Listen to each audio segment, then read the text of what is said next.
Hi, I'm Susan Bowerman, a registered dietitian, and I'm here with Dr. Luigi Groton, Dr. David Heber, and Dr. Gary Small. Welcome to all of you. Thank you so much for being here today. I'm really looking forward to this discussion. We're talking about aging well and how we can be at our best physically and mentally as we get older, and let's face it, the world's getting older. And in the Asia-Pacific region alone, we know that the number of people aged 65 and older is expected to double over the next 3 decades.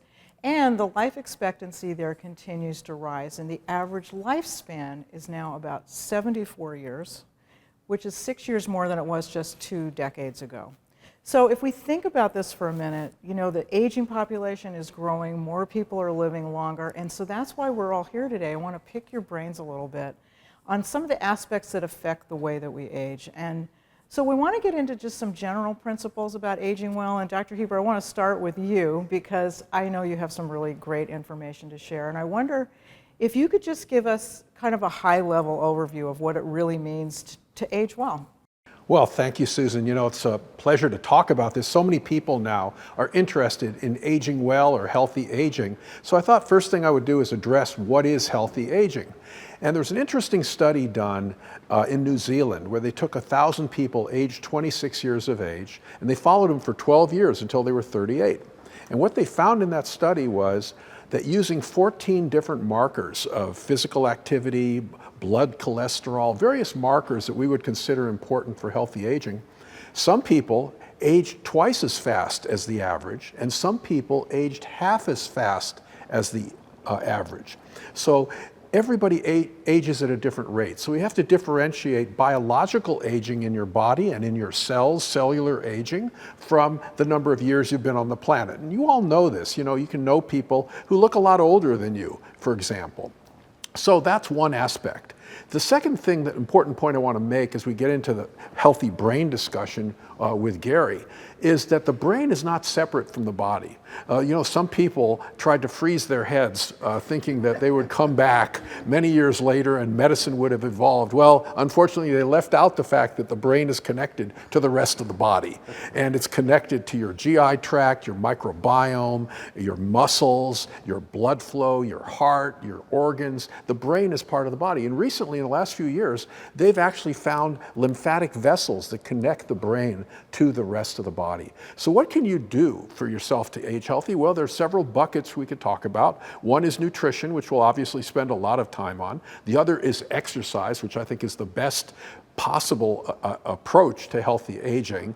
And the third one is community, and feeling that you have a community, whether it's your family or it's a nutrition club or whatever, something that is a community. So that's kind of my overview of healthy aging. No, and it's great because, I mean, it really is. It's very comprehensive, and obviously we age from top to toe. And I love that you talked a little bit about brain because I want to now talk to you, Dr. Small. You've written a lot of books, and you developed lifestyle and memory training programs just to help people improve their cognition and promote healthy aging, including your wonderful best-selling book, The Memory Bible, which has a lot of great practical information. So I want to start, though, with a general question because you know, one of the things that we hear often is about this lifespan and health span. And I wonder if you could just take a minute to kind of talk about how, you know, we're really talking about the quality of the years, right? So could you just explain those terms a little bit? Because I think it's a really nice framework for our discussion. Sure. You know, it's interesting. Thanks to advances in modern medicine and better lifestyles, we're living longer than ever before. The rub is we're not necessarily living better. And when you talk about health span, it's not just about how long you live, it's living a healthy life. And most people feel that way. They don't want to decline and live many, many years. They want to stay healthy. Now, the good news is we're learning more and more that we have some control over that. You know, David talked about this study, and some people seem to do better than others. It's nature and nurture. So part of it is genetics, what we inherit from our parents. But a big part is the non-genetic factors, those choices we make every day, how we live, what we eat, whether we exercise, are we staying connected with others, are we getting enough sleep? So these are critically important factors, And I'm excited about it because it really empowers us to learn. Yeah, it's amazing. And I think that it's so nice to make that distinction between the two because, just living longer, if we're not living better, is really not where we want to be, right? And you said something to me recently, and it really stuck with me, and I think it was a study that you referenced, and you were talking about how there might be some benefits to imagining yourself to be younger than you are. Of course, we all do that probably to some degree.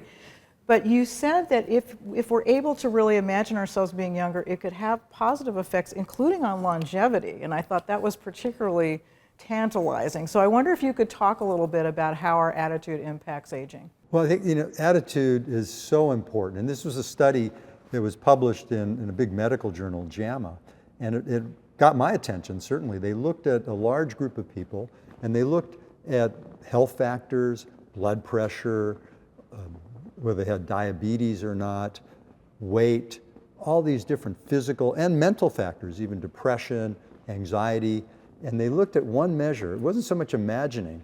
They just asked them this question: how old do you feel?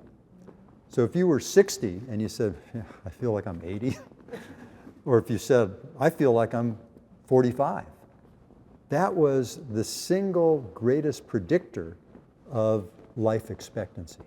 So there's something about how you perceive yourself, and I think there's several elements to this. Part of it is psychological attitude, but part of it is also physical. If you go out, buy a new suit, dress yourself up, get your hair done, you look in the mirror and you look good to yourself, that makes you feel good.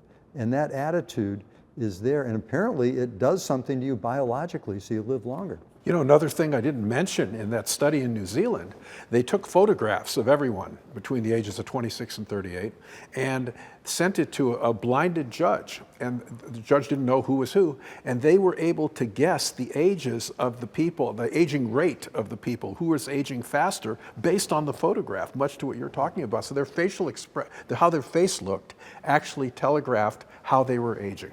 It's an interesting phenomenon because we're talking about healthy aging, successful aging, the positive side.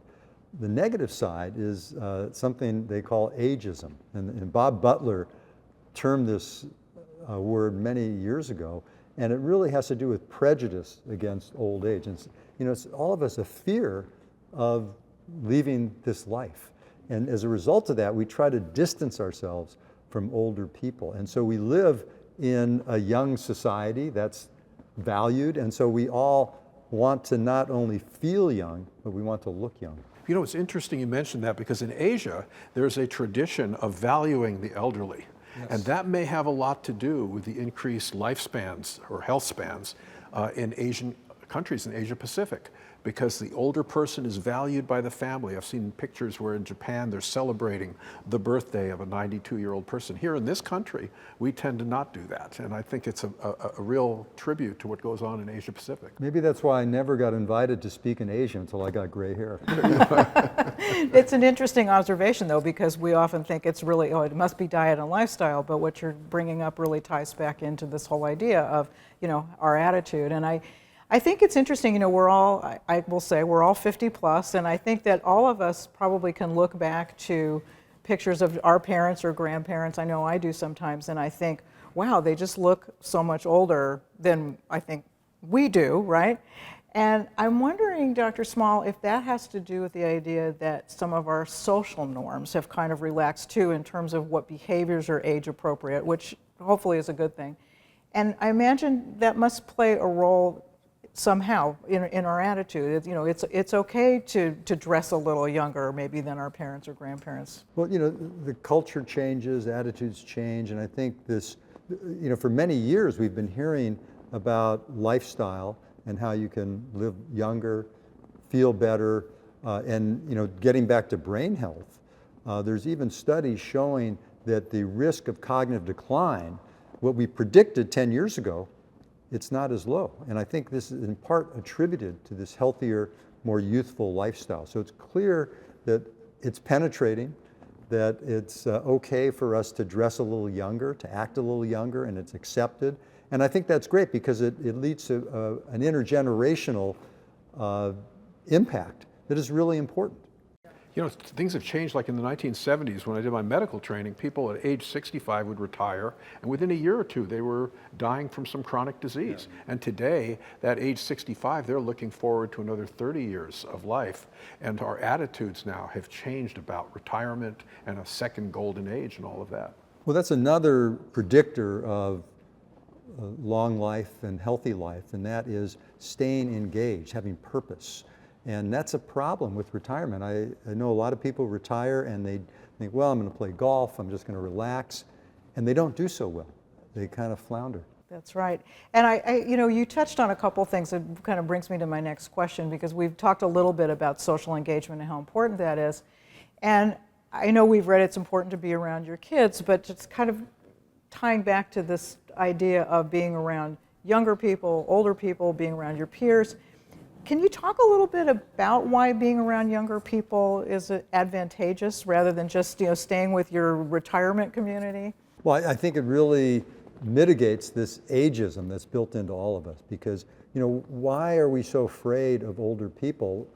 We want to distance ourselves from our own demise, but older people are just people, and when you mix the generations, the younger people realize that this person's kind of interesting, and boy, I'm hearing some interesting things. And for the older people, they think, this is great. Now, how do you use this smartphone, and what is a hashtag and all that kind of stuff?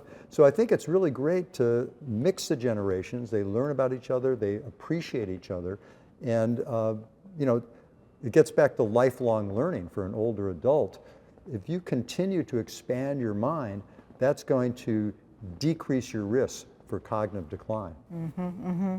And which leads me to my next question too. It's almost like you're anticipating them, but we often say the mind's like a muscle and it needs to get exercised regularly. And I know this is something you've written extensively about, but what are some examples of some good mental exercises that people can do, and how often should they be doing them? Well, I think it's probably important to do things that you enjoy. So you want, and I think the model like physical exercise holds true. So if you go to the gym and you start bench pressing 200 pounds, you're going to injure yourself.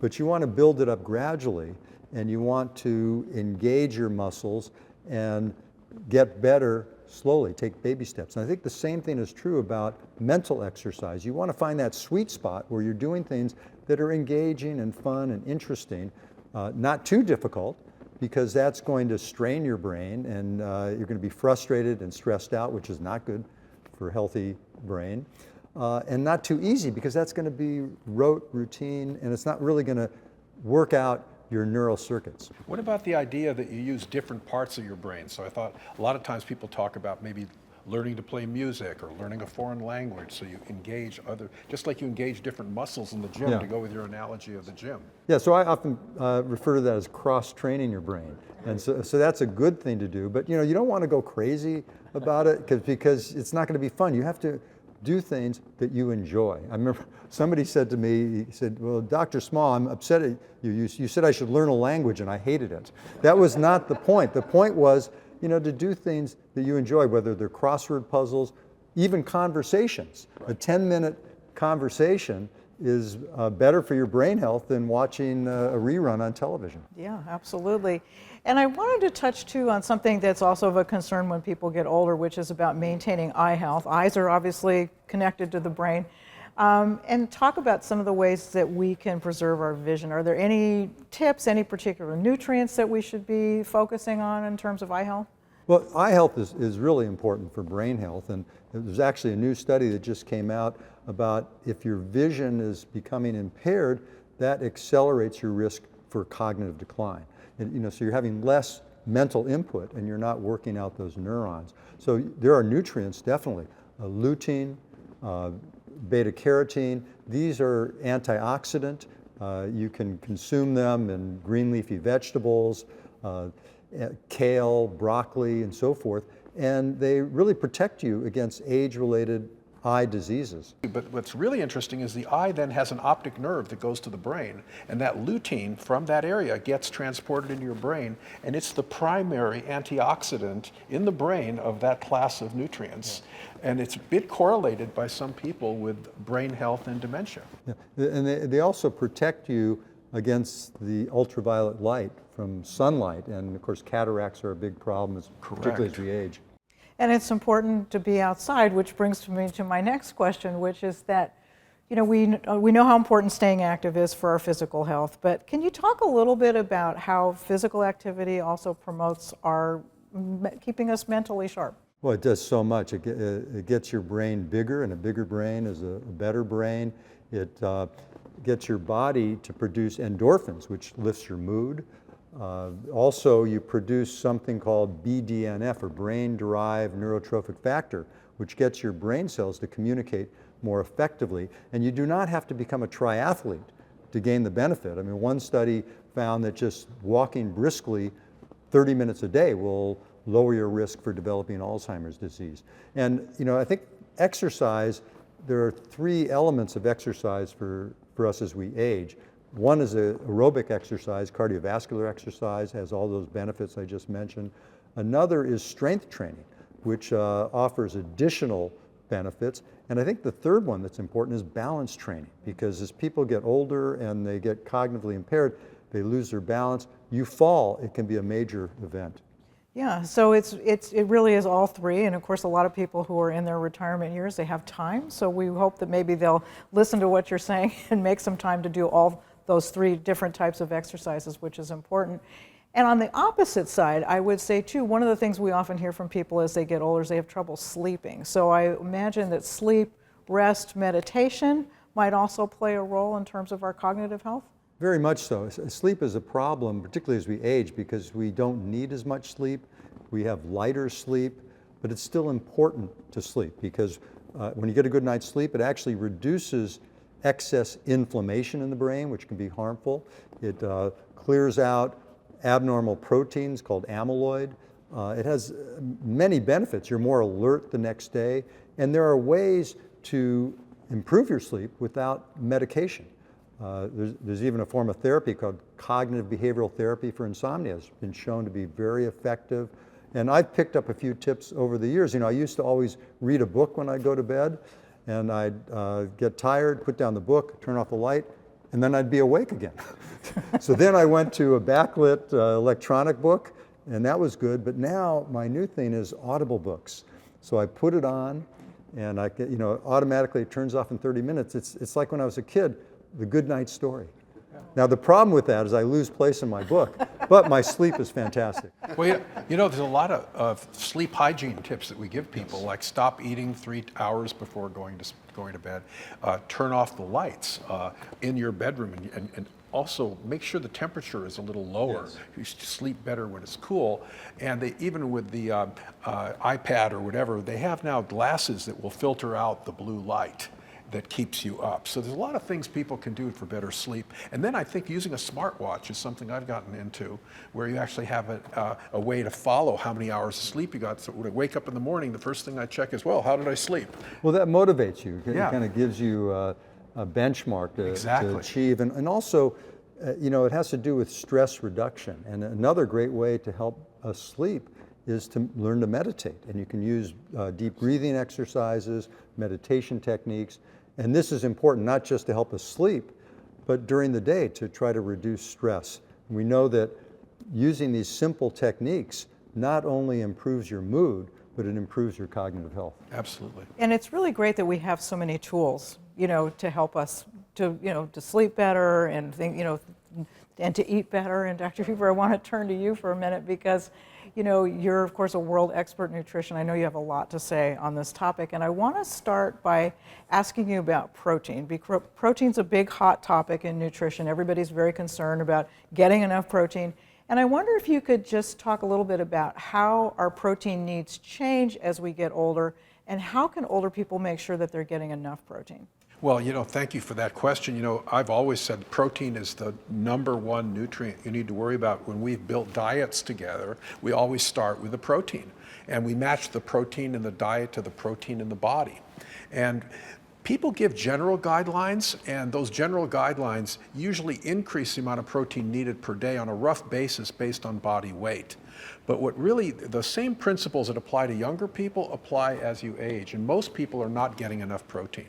And the reason for that is that as they cut their calories trying to control weight, they cut everything. And when you cut the protein needs to be maintained. Some of the oldest studies that were done in restricting calories and aging in the past would cut the calories but keep the protein constant. And the reason for that was if they didn't keep the protein constant, these little mice and rats would have short tails. So they figured out, we better give them the same. And so as a percentage of the total calories, it was higher. So it was about 30%, which is usually what we recommend, 25 to 30% of calories. So you have to set a target.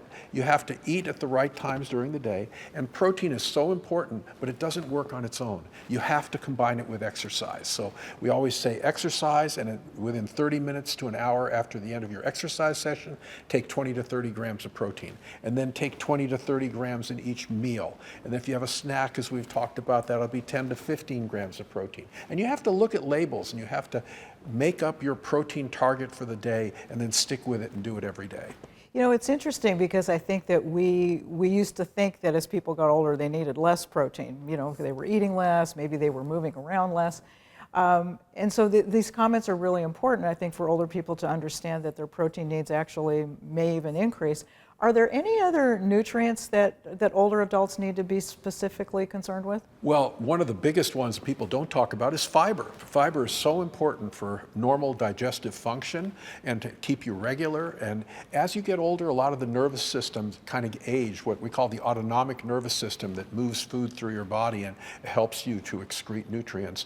And fiber is important, and you always have to have water with fiber. It's another part of it to keep yourself well hydrated. And that's important.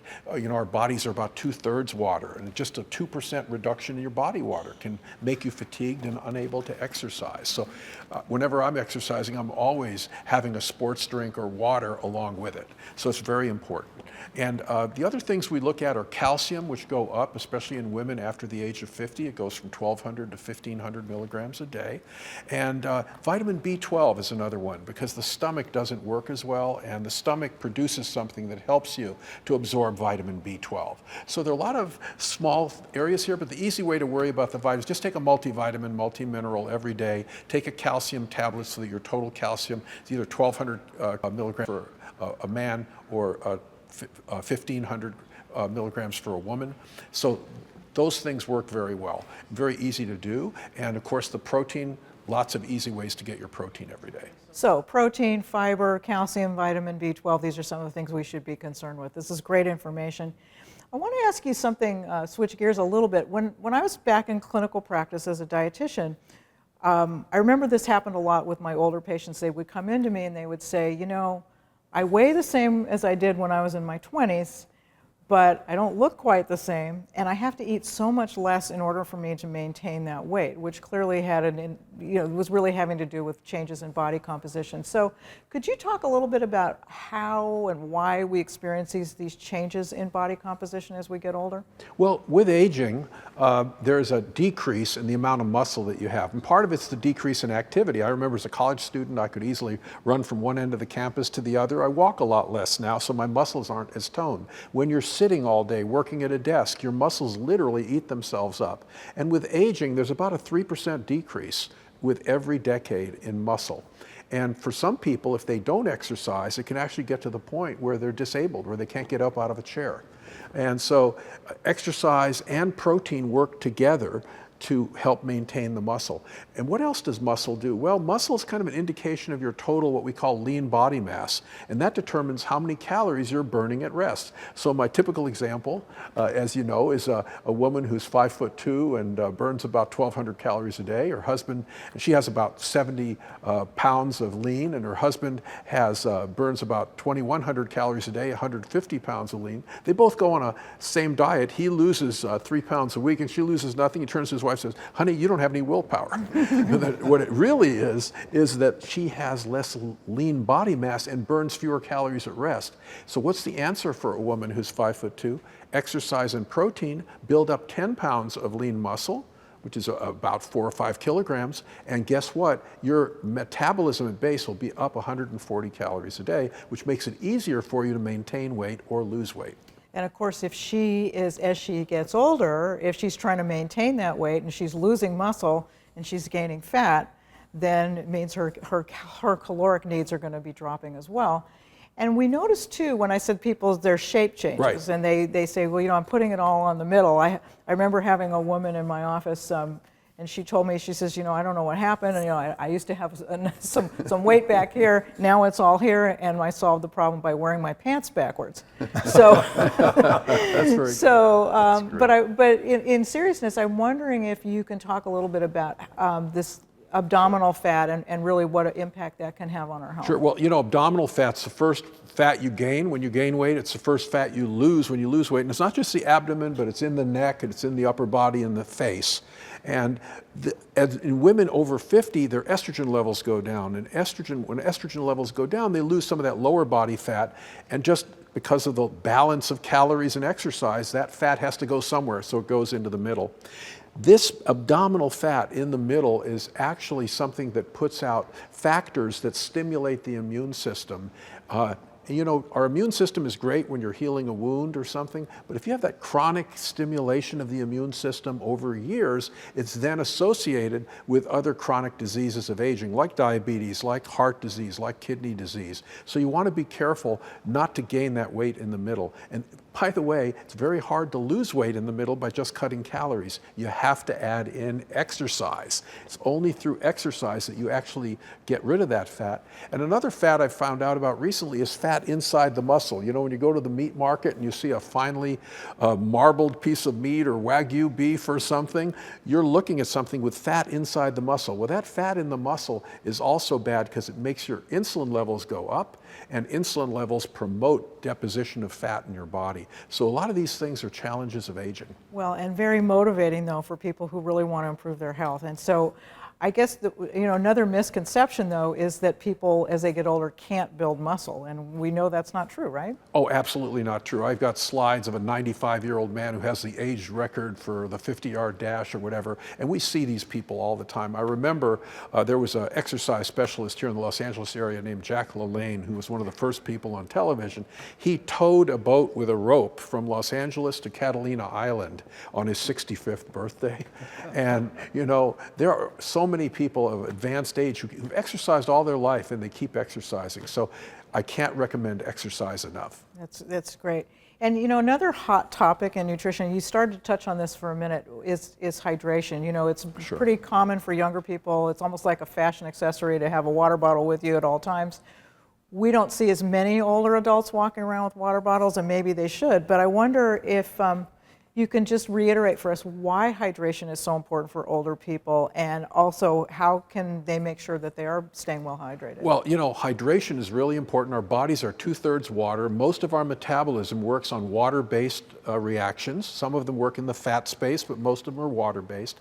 And you can get water by drinking coffee, which they used to think was, or tea, or water itself, or sports drinks. And the other area is fruits and vegetables, which are largely bring a lot of water into your body. And then they also have those colorful antioxidants that we talked about that could help with brain health, help with muscle health, help with the general immune system in your body. So I think there's a lot of ways to get hydration, and really people should think about it every day. Yeah, and I think people don't realize, we get about 20% of our fluid needs just from fruits and vegetables. So if we're eating a healthy diet, that's going to help us stay hydrated for sure.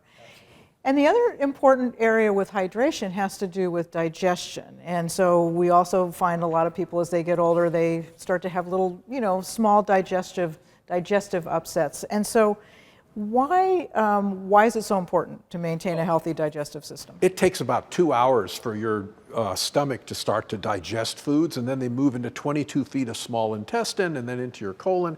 That whole thing moves things along a river, if you want to think of it that way, and you got to have some water in the river to move it along, or it just sits there. And it can sit there for days until it literally turns into concrete. So you really have to keep it moving and have a healthy digestive system. That's fantastic. Thank you for all this information. Now I'm going to turn to you, Dr. Luigi. I should call you Dr. Groton. I'm calling everybody by their last names, but everybody calls you Dr. Luigi. And, prior to joining Herbalife, you were a family medicine doctor, and I know that you have a great interest in physical activity. I do. I wanted to ask you, we started to talk about this a little bit, is how important it is for people to stay flexible and to stay mobile and to stay strong. So can you talk a little bit about the importance of staying strong and mobile as we get older? Sure. Well, first off, it's a delight to be here with all of you. Before we started this, we were reminiscing about our university days, even 30 years ago. So I think the topic of healthy aging is so appropriate because, I've been a student of everyone's work, but now we're all together, so it's kind of cool. So yeah, in terms of that, I think Dr. Gary and Dr. David touched on this already. I think when you think about the aging process, I often think from medical school, activities of daily living. This was drilled in me, right? Even in my master's in public health, they would talk about make sure people are staying functional as they age. And I think Gary mentioned this and David as well. Think about things like carrying the groceries or running around with kids or grandkids or making sure you don't slip in the shower, right? All these things they touched on are really what I think of things that are normal activities of daily living. And so how are those affected as we age? Well, and David just said it, as we get older, especially after the age of 40, we see muscle mass decrease. It's not just the muscle fibers that are getting smaller, they're actually disappearing. And this is why I always think it's amazing when you look at these American athletes like Tom Brady and LeBron James, who are 40, approaching or over 40, because most professional athletes just disappear around the age of 40, and that's because that muscle just disappears, right? So how's that impacted on strength, speed, endurance? All those things are affected, but that's kind of the bad news. The good news is with high quality food, lean cuts, protein, all these good sources that David just touched on, and of course physical activity, that can actually compensate. So I think the bad news is this is a natural process if we're sitting on the couch, as he just said, if we're just sort of like not being active. But if you're physically active and you're eating the right things, there's a way to not only slow the process, but reverse it. Yeah, every muscle in your body, as you know, Luigi, they have antagonistic and agonistic muscles. So one is pulling this way and the other is pulling the other way. And when you just sit in one position, the hamstring muscles actually get shorter. Yeah. So incredible. With exercise, it's a question of balancing around your joints and making sure the stability, as you mentioned, Gary, that you don't fall over, is really key. And I think resistance exercise is something women didn't really do years ago. This was a big no-no, right? I don't want to when I was in college, a lot of women would stay away from the heavy weights because they said, I don't want to look like Arnold Schwarzenegger. I always heard that. I don't know why Arnold Schwarzenegger was the model, but I don't want to be big like the Terminator. And I said, it'll just keep your muscles strong. It's very hard to get really big, right? Yeah, and Jane Fonda did a lot early on to get women to exercise in the 80s. And then after that, now people are doing yoga, they're doing Pilates, and a lot of your body weight can be a weight as well. You don't have to lift a dumbbell. And the Pilates have these, I've forgotten what they call them now. Whatever, it's a special machine. Right, the machines like the, and it's excellent. And then there's all kinds of weight machines out there. So it's a bit easier now to find ways to exercise without just free weights. But one challenge though, and I'm always telling my patients, eat right, exercise. And sometimes I hear, well, doc, don't you have a pill? So the question is, how do you help people get motivated?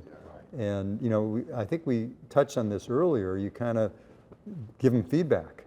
And you talked about the watch, you get feedback.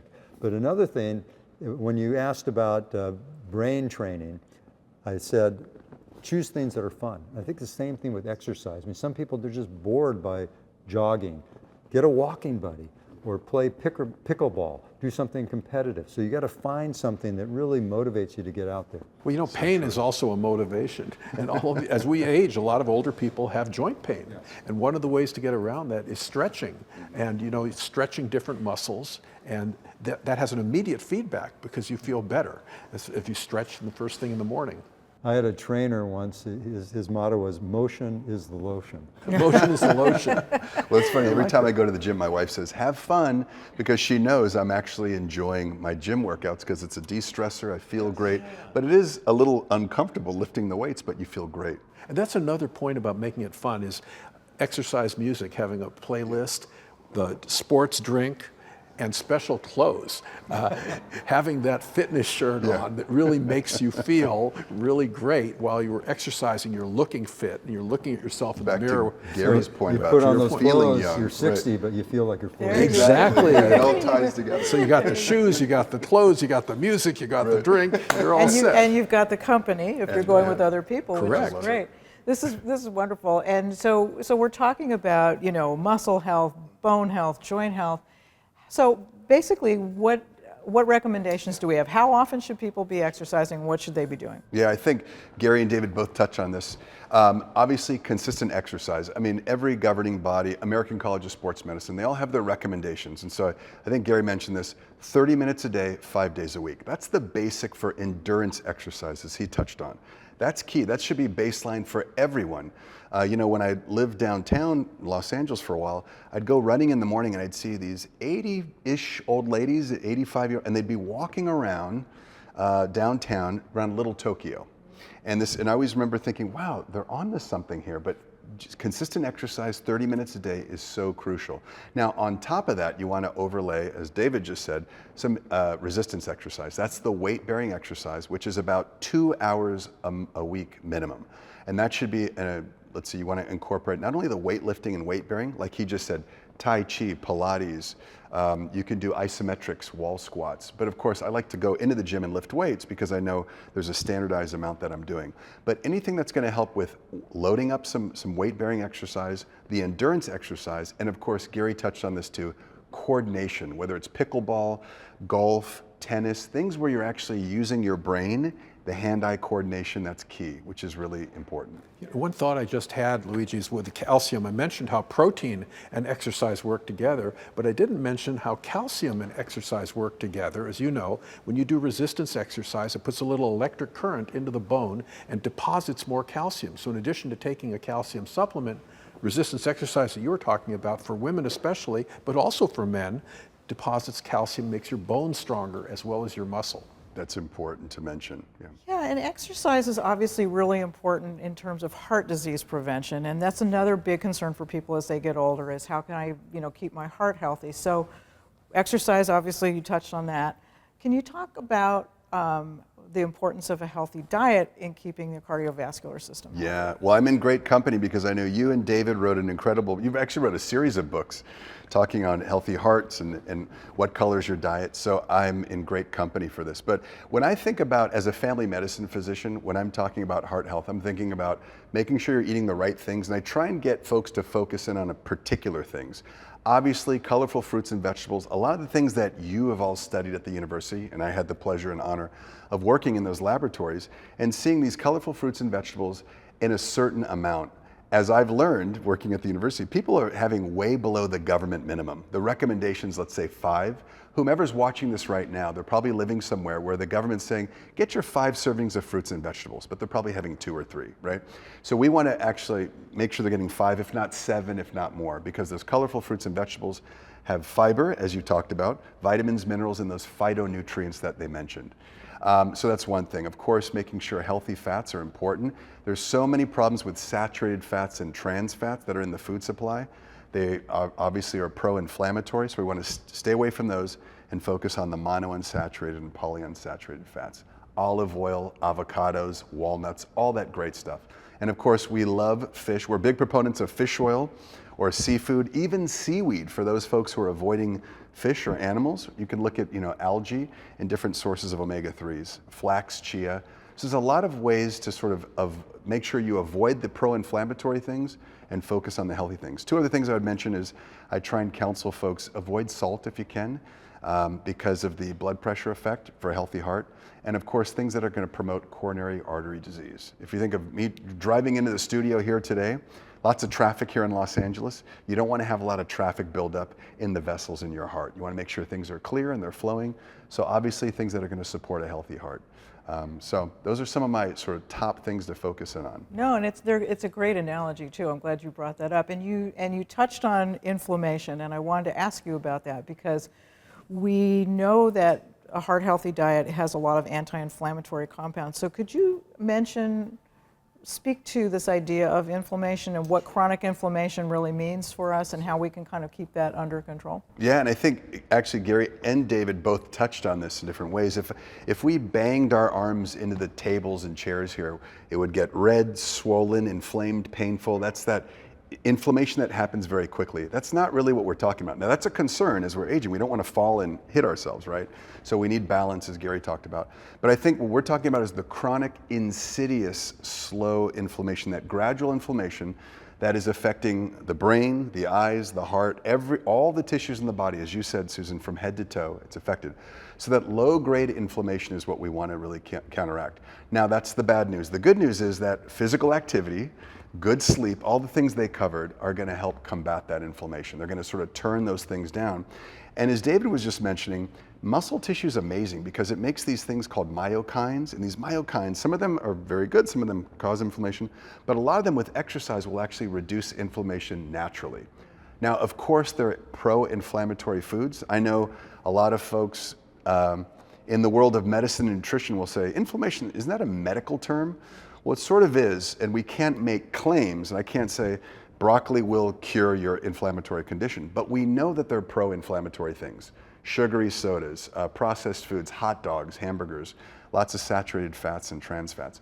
So reducing those pro-inflammatory foods and having things that we all just spoke about, the fruits and vegetables, whole grains, healthy fats, and low salt. And the other thing that happens is the fat cells actually get immune cells going into the body fat. And so when they sit there in the body fat, they also release substances that stimulate the immune system in a chronic way. And so by reducing your body fat, increasing your protein, exercising, and getting rid of that excess body fat, which so many people have as they age, you're going to reduce negative effects of immune overactivation, if you want to call it that. I'm so glad you brought that up because that was actually my next question, which is that, again, as people get older, they get concerned about their immune system. You know, they're reluctant maybe to go out as much, and they don't want to be in crowds, or they're worried when it's flu season. So what are some of the things that happen to our immune system as we age, and how can we keep it healthy? Yeah, another great topic, and I know both Gary and David touched on this as well, but I think it's great to reinforce the idea. You know, if I get a bee sting right now and I see the inflammatory response, sort of like the response that my body's mounting, that's really sort of like my innate immune system. It's doing something immediately. It's my first line of defense, right? But there's also an adaptive immune system. That's kind of like your body's ability to remember a pathogen, a bacteria, virus, whatever that may be, even fungus. So it says, okay, I'm going to remember you, and next time you come into my body, I'll make sure I kind of double down and attack you and really take care of you. So the issues with aging, if we're not doing healthy aging, then we're going to suffer not only the innate, but the adaptive immune response is really compromised. And so that's not only a problem, as you're just mentioning, getting a vaccination during the cough, cold, flu season, your body's not going to mount the same response. So it won't be as robust, number one. And a second issue is that adaptive immune response keeps viruses that we've had in childhood, it keeps them in a box, kind of like as a kid I had chicken pox. I know a lot of young people don't get it anymore. But as an adult, you can get something called shingles because that virus can kind of get out of the box. So the adaptive immune response needs to be to keep things sort of controlled. If we're not doing healthy aging, proper rest, exercise, what they've been talking about, and of course good nutrition, then we can't have that. You know, research also shows that low protein intake inhibits the response to vaccination. So you got to be sure you're getting adequate protein to make sure those vaccines you're getting are really going to work. And we learned a lot of that during the pandemic. Yeah, so true. Well, this has been amazing. I feel like we could go on for hours on this, but I think what's been important, I think what we've all touched on is pretty much the same thing, and it's all pretty common sense, right? Is that, you know, our lifestyles are very important, staying active, doing physical activity that's going to help us to build muscle, to keep our brains sharp, eating a healthy diet so that we can get those anti-inflammatory compounds, get our fiber, get our fluids, get our vitamins, our minerals, and obviously getting plenty of protein is really, really important. So thank you, all of you, so much. This has just been incredibly fascinating, and you shared a lot of great information.